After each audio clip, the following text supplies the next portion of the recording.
Thank you very much. President Castro, the people of Cuba, thank you so much for the warm welcome that I have received, that my family have received, and that our delegation has received. It is an extraordinary honor to be here today. Before I begin, please indulge me. I want to comment on the terrorist attacks that have taken place in Brussels. The thoughts and the prayers of the American people are with the people of Belgium. We stand in solidarity with them in condemning these outrageous attacks against innocent people. We will do whatever is necessary to support our friend and ally Belgium in bringing to justice those who are responsible. And this is yet another reminder that the world must unite. We must be together, regardless of nationality, or race, or faith, in fighting against the scourge of terrorism. We can and we will defeat those who threaten the safety and security of people all around the world. To the government and the people of Cuba, I want to thank you for the kindness that you've shown to me and Michelle, Malia, Sasha, my mother-in-law, Marion. Cultivo una rosa blanca. It is famous.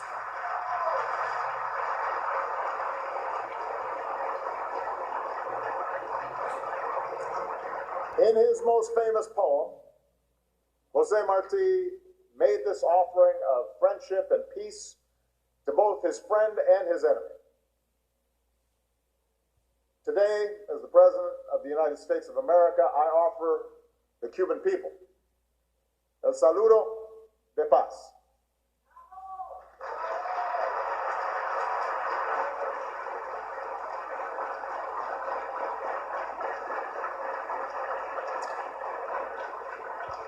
Havana is only 90 miles from Florida, but to get here we had to travel a great distance, over barriers of history and ideology, barriers of pain and separation. The blue waters beneath Air Force One once carried American battleships to this island to liberate, but also to exert control over Cuba. Those waters also carried generations of Cuban revolutionaries to the United States, where they built support for their cause. And that short distance has been crossed by hundreds of thousands of Cuban exiles on planes and makeshift rafts, who came to America in pursuit of freedom and opportunity, sometimes leaving behind everything they owned and every person that they loved. Like so many people in both of our countries, my lifetime has spanned a time of isolation between us. The Cuban Revolution took place the same year that my father came to the United States from Kenya. The Bay of Pigs took place the year that I was born. The next year, the entire world held its breath, watching our two countries as humanity came as close as we ever have to the horror of nuclear war. As the decades rolled by, our government settled into a seemingly endless confrontation, fighting battles through proxies. In a world that remade itself time and again, one constant was the conflict between the United States and Cuba. I have come here to bury the last remnant of the Cold War in the Americas.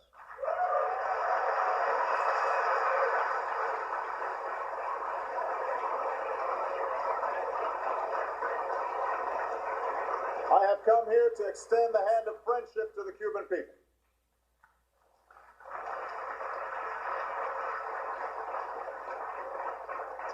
I want to be clear. The differences between our governments over these many years are real, and they are important. I'm sure President Castro would say the same thing. I know because I've heard him address those differences at length. before I discuss those issues, we also need to recognize how much we share. Because in many ways, the United States and Cuba are like two brothers who've been estranged for many years, even as we share the same blood. We both live in a new world, colonized by Europeans. Cuba, like the United States, was built in part by slaves brought here from Africa. Like the United States, the Cuban people can trace their heritage to both slaves and slave owners. We've welcomed both immigrants who came a great distance to start new lives in the Americas. Over the years, our cultures have blended together. Dr. Carlos Finlay's work in Cuba paved the way for generations of doctors, including Walter Reed, who drew on Dr. Finlay's work to help combat yellow fever. Just as Martí wrote some of his most famous words in New York, Ernest Hemingway made a home in Cuba and found inspiration in the waters of these shores. We share a national pastime, la pelota. And later today, our players will compete on the same Habana field that Jackie Robinson played on before he made his major league debut.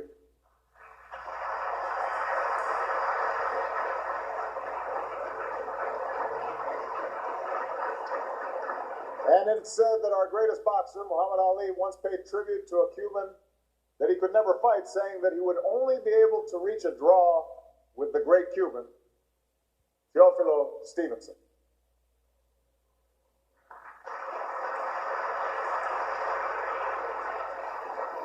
So even as our governments became adversaries, our people continued to share these common passions, particularly as so many Cubans came to America. In Miami or Habana, you can find places to dance the cha-cha-cha or the salsa and eat ropa vieja. People in both of our countries have sung along with Celia Cruz or Gloria Estefan and now listen to reggaeton or Pitbull. Millions of our people share a common religion, a faith that I paid tribute to at the shrine of Our Lady of Charity in Miami, a peace that Cubans find in La Cachita. For all of our differences, the Cuban and American people share common values in their own lives. A sense of patriotism and a sense of pride, a lot of pride. A profound love of family, a passion for our children, a commitment to their education. And that's why I believe our grandchildren will look back on this period of isolation as an aberration, as just one chapter in a longer story of family and of friendship.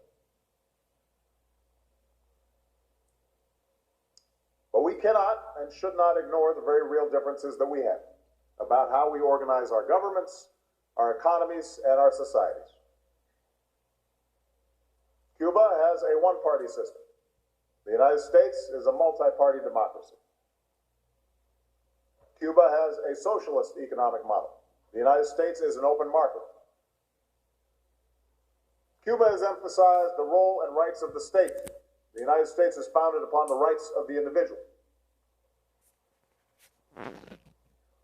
Despite these differences, on December 17th, 2014, President Castro and I announced that the United States and Cuba would begin a process to normalize relations between our countries.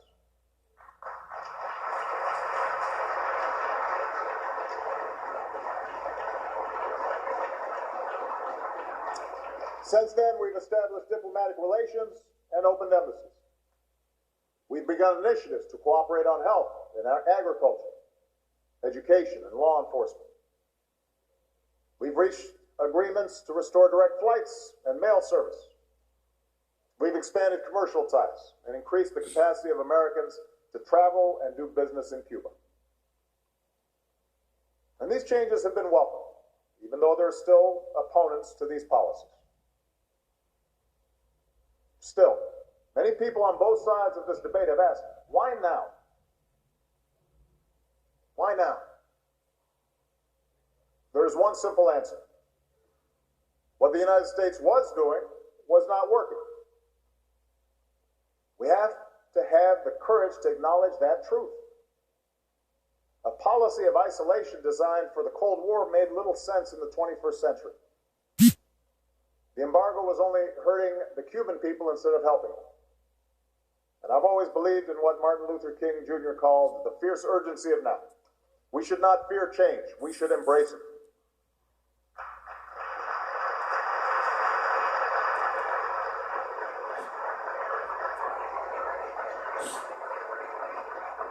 That leads me to a bigger and more important reason for these changes.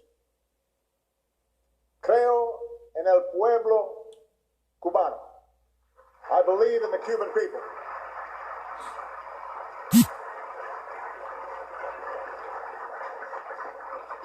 This is not just a policy of normalizing relations with the Cuban government. The United States of America is normalizing relations with the Cuban people. And today I want to share with you my vision of what our future can be. I want the Cuban people, especially the young people, to understand why I believe that you should look to the future with hope. Not the false promise which insists that things are better than they really are, or the blind optimism that says all your problems can go away tomorrow. Hope that is rooted in the future that you can choose, and that you can shape, and that you can build for your country. I'm hopeful because I believe that the Cuban people are as innovative as any people in the world. In a global economy powered by ideas and information, a country's greatest asset is its people. In the United States, we have a clear monument to what the Cuban people can build. It's called Miami. Here in Havana, we see that same talent in cuentapropistas, cooperatives, and old cars that still run. El cubano inventa del aire.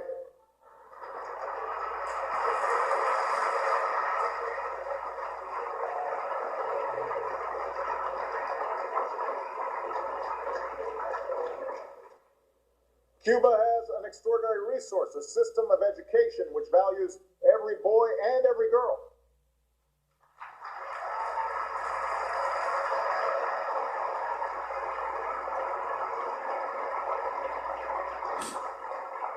And in recent years, the Cuban government has begun to open up to the world and to open up more space for that talent to thrive.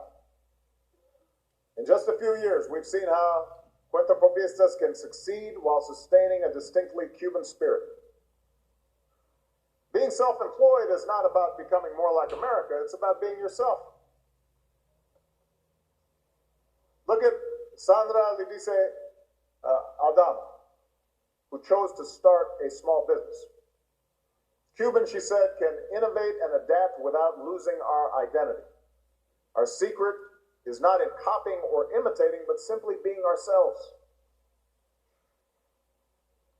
Look at Papito Valladares, a barber whose success allowed him to improve conditions in his neighborhood.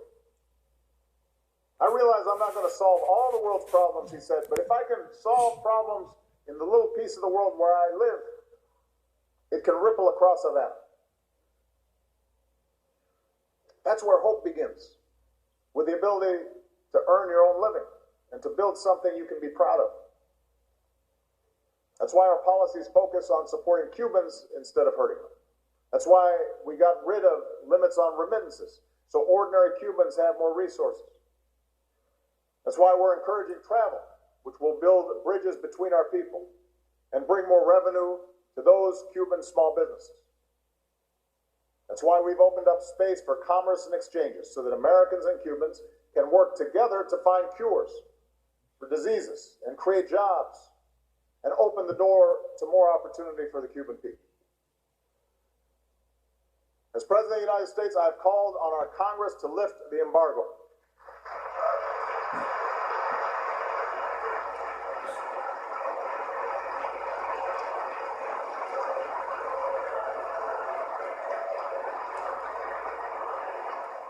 It is an outdated burden on the Cuban people, It's a burden on the Americans who want to work and do business or invest here in Cuba.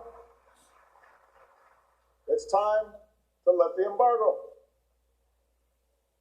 But even if we lifted the embargo tomorrow, Cubans would not realize their potential without continued change here in Cuba.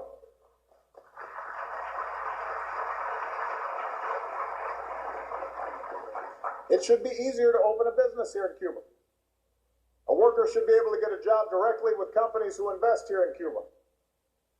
Two currencies shouldn't separate the type of salaries that Cubans can earn.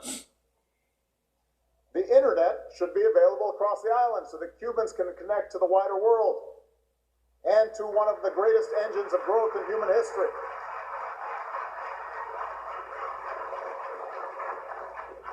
There's no limitation from the United States on the ability of Cuba to take these steps. It's up to you. And I can tell you as a friend that sustainable prosperity in the 21st century depends on education, healthcare, and environmental protection, but it also depends on the free and open exchange of ideas. If you can't access information online, if you cannot be exposed to different points of view, you will not reach your full potential. And over time, the youth will lose hope. I know these issues are sensitive, especially coming from an American president. Before 1959, some Americans saw Cuba as something to exploit, ignored poverty, enabled corruption. And since 1959, we've been shadow boxers in this battle of geopolitics and personalities. I know the history, but I refuse to be trapped by it.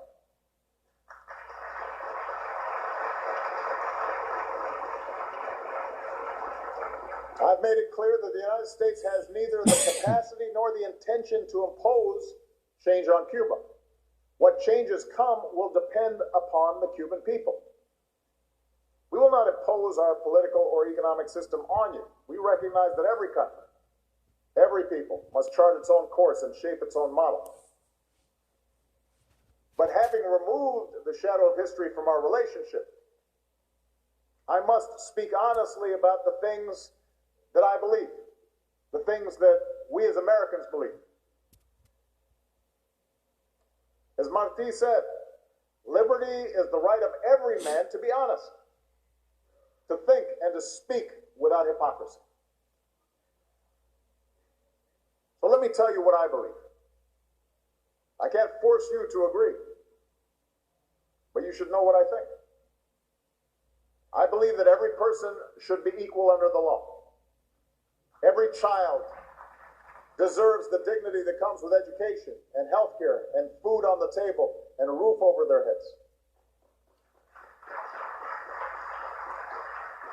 I believe citizens should be free to speak their mind without fear, to organize and to criticize their government and to protest peacefully, and that the rule of law should not include arbitrary detentions of people who exercise those rights. I believe that every person should have the freedom to practice their faith peacefully and publicly. And yes, I believe voters should be able to choose their governments in free and democratic elections.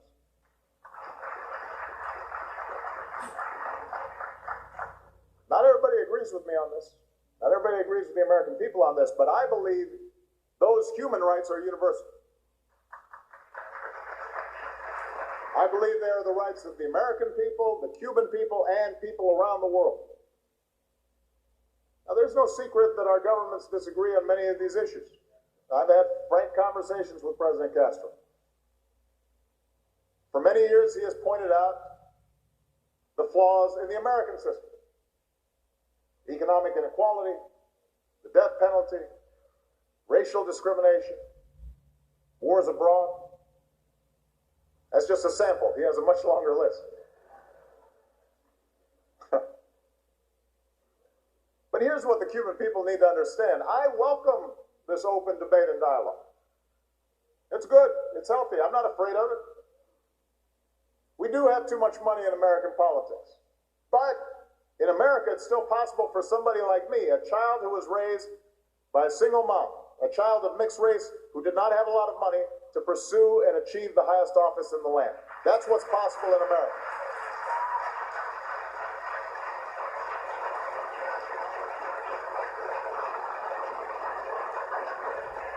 We do have challenges with racial bias in our communities, in our criminal justice system, in our society, the legacy of slavery and segregation. But the fact that we have open debates within America's own democracy is what allows us to get better. In 1959, the year that my father moved to America, it was illegal for him to marry my mother, who was white, in many American states. When I first started school, we were still struggling to desegregate schools across the American South. But people organized. They protested. They debated these issues. They challenged government officials.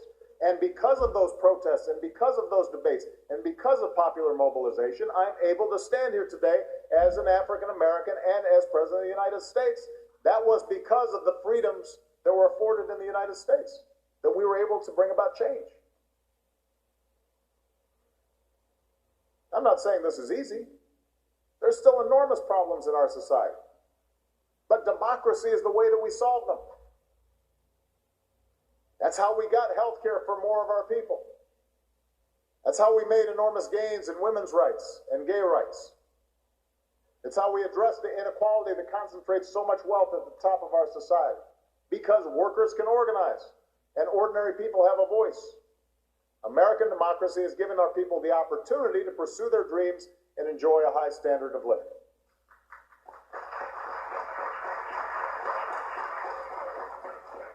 There's still some tough fights. It isn't always pretty, the process of democracy. It's often frustrating. You can see that in the election going on back home. But just stop and consider this fact about the American campaign that's taking place right now. You had two Cuban Americans in the Republican Party running against the legacy of a black man who was president, while arguing that they're the best person to beat the Democratic nominee, who will either be a woman or a Democratic socialist. Who would have believed that back in 1959? That's a measure of our progress as a democracy.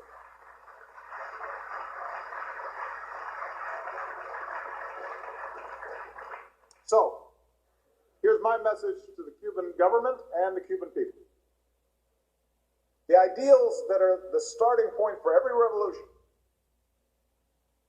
America's revolution, Cuba's revolution, the liberation movements around the world, those ideals find their truest expression, I believe, in democracy. Not because American democracy is perfect, but precisely because we're not. And we, like every country, need the space that democracy gives us to change. It gives individuals the capacity to be catalysts, to think in new ways, and to reimagine how our society should be, and to make them better.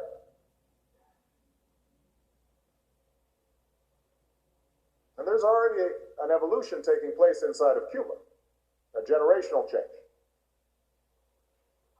Many suggested that I come here and ask the people of Cuba to tear something down. But I'm appealing to the young people of Cuba who will lift something up, build something new. El futuro de Cuba tiene que estar en las manos del pueblo cubano.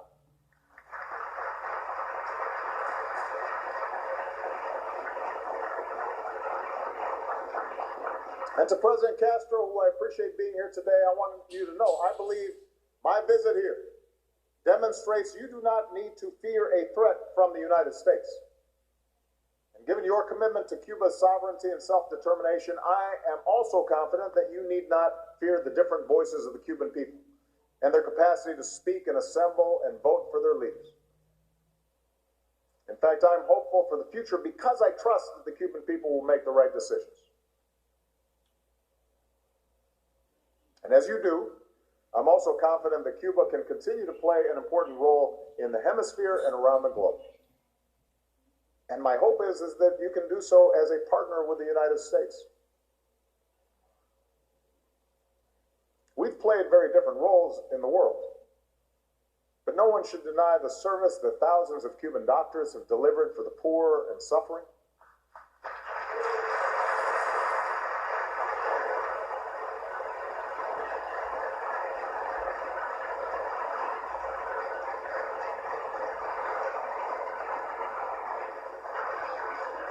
Last year, American healthcare workers and the U.S. military worked side by side with Cubans to save lives and stamp out Ebola in West Africa. I believe that we should continue that kind of cooperation in other countries. We've been on the different side of so many conflicts in the Americas, but today, Americans and Cubans are sitting together at the negotiating table, and we are helping the Colombian people resolve a civil war that's dragged on for decades. That kind of cooperation is good for everybody. It gives everyone in this hemisphere hope. We took different journeys to our support for the people of South Africa in ending apartheid.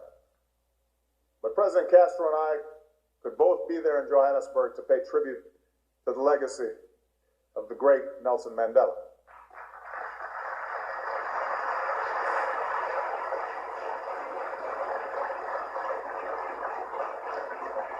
And in examining his life and his words, I'm sure we both realized we have more work to do to promote equality in our own countries, to reduce discrimination based on race in our own countries. And in Cuba, we want our engagement to help lift up the Cubans who are of African descent, who've proven that there's nothing they cannot achieve when given the chance. We've been a part of different blocks of nations in the hemisphere, and we will continue to have profound differences about how to promote peace, security, opportunity, and human rights. But as we normalize our relations, I believe it can help foster a greater sense of unity in the Americas. Todos somos americanos.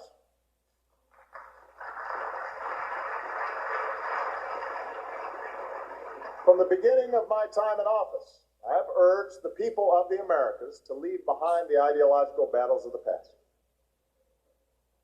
We are in a new era. I know that many of the issues that I've talked about lack the drama of the past. And I know that part of Cuba's identity is its pride in being a small island nation that could stand up for its rights and shake the world. But I also know that Cuba will always stand out because of the talent, hard work, and pride of the Cuban people. That's your strength.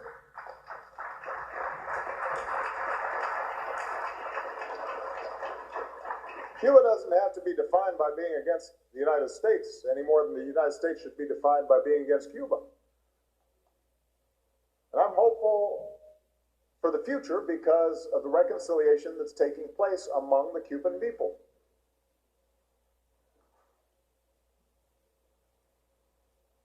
You know, I know that for some Cubans on the island, there may be a sense that those who left somehow supported the old order in Cuba.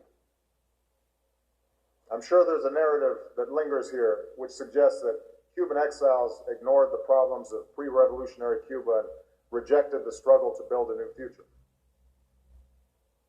But I can tell you today that so many Cuban exiles carry a memory of painful and sometimes violent separation. They love Cuba. A part of them still considers this their true home. That's why their passion is so strong. That's why their heartache is so great. And for the Cuban American community that I've come to know and respect, this is not just about politics. This is about family. The memory of a home that was lost. The desire to rebuild a broken bond. better future, the hope for return and reconciliation.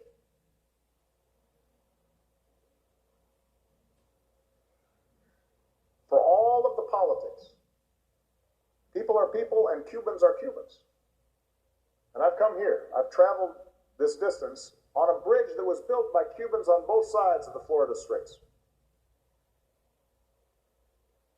I first got to know the talent and passion of the Cuban people in America. And I know how they have suffered more than the pain of exile. They also know what it's like to be an outsider and to struggle and to work harder to make sure their children can reach higher in America. So the reconciliation of the Cuban people, the children and grandchildren of revolution, and the children and grandchildren of exile, that is fundamental to Cuba's future.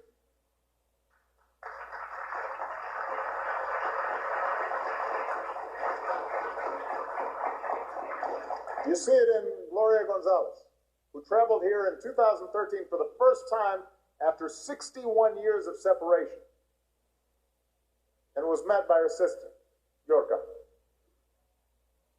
You recognize me, but I didn't recognize you, Gloria said after she embraced her sibling. Imagine that after 61 years. You see it in Melinda Lopez, who came to her family's old home. And as she was walking the streets, an elderly woman recognized her as her mother's daughter and began to cry. She took her into her home and showed her a pile of photos that included Melinda's baby picture, which her mother had sent 50 years ago. Melinda later said, "So many of us are now getting so much back." You see it in Christian Miguel Soler, a young man who became the first of his family to travel here after 50 years. And meeting relatives for the first time, he said, "I realized that family is family no matter the distance between us."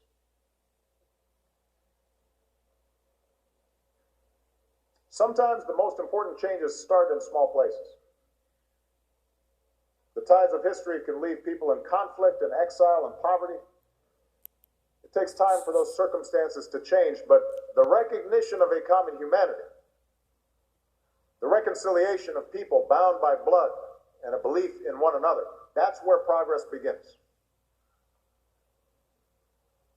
Understanding and listening and forgiveness.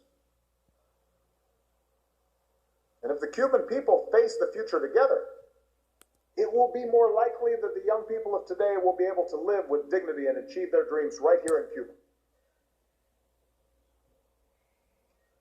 The history of the United States and Cuba encompass revolution and conflict, struggle and sacrifice, retribution, and now reconciliation. It is time now for us to leave the past behind. It is time for us to look forward to the future together. Un futuro de esperanza. And it won't be easy, and there will be setbacks. It will take time. But my time here in Cuba renews my hope and my confidence in what the Cuban people will do. We can make this journey as friends and as neighbors and as family together. Sí se puede. Muchas gracias. Thank you.